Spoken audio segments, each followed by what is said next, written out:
турат. Бул жак болсо ошол келинчеги жалпы элдерге кайрылайлы деп ушул жерге чакырып калды. Биз мына атасынан маалымат алып коелу. Балаңыз боюнча айтып берсеңиз, абалы кандай учурда азыр? Реанимацияда жатабы? Бисмиллахиррахманиррахим. Ошол Сабитбек акабыздын келинчеги. Ассаламу алейкум, урматтуу мекендештер, достор, жалпы эле кыргызстандыктар. Биз бүгүн Ош шаардык областной больницага келип калдык. Урматтуу кыргыз элим, Ол кандай берешен элим. бакыр келеби? Кимде ким ушу ооруган адамдарга жардам берет элем, ушу кичине садака кылат элем деп ниет кылып турган адамдар болсо, сиздерге бир кайрылайлы дедик.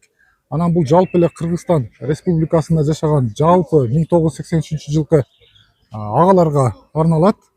Бул жерде Топчубаев Сабитбек Анарбаевич деген 83 жылкы агайыбыз дарыланып жатат экен.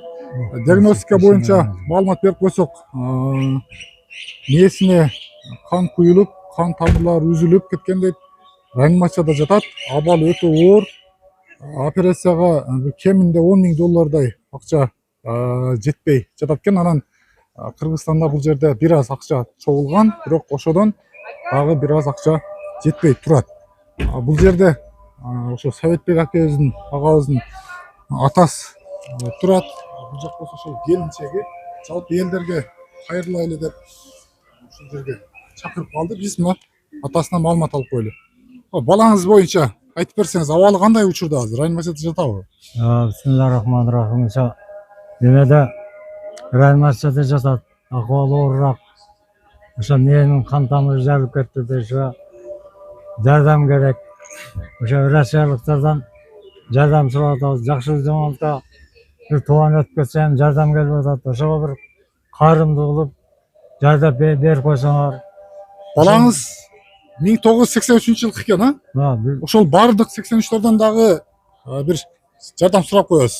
Жалпысынан ошол 80 жылкылар ошондой фондусу бар дейт. Ошо фондудан бир кайрымдуу жардам берип койсоңор силерден суранышат да.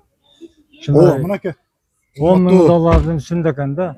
Агаларына сиздердин аяшатаңыздар болот. Азыр баласы эми бул жакта больницада, реанимацияда ооруп жатат экен.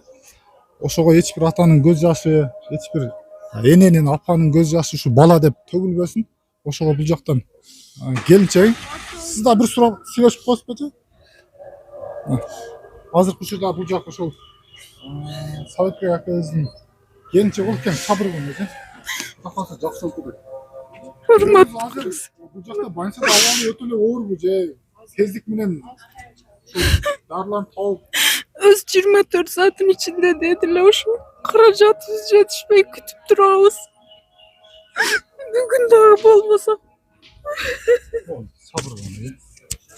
Кудай кааласа баары жакшы. 24 саат бою, 24 сааттын ичинде ушул сумманы топтоп уруш керек экен, урматтуу берешен кыргыз элим. Эмесе күч бирдикте дейт. Келиңиздер ушул Сабитбек акабыздын үй бүлөсүнө бир жардам берип, колдон келишинче бир сомдон болсо дагы топтоп тездик менен жардам берип ушул сумманы чогултуп берели. Баарыңыздардан Алла ыраазы болсун.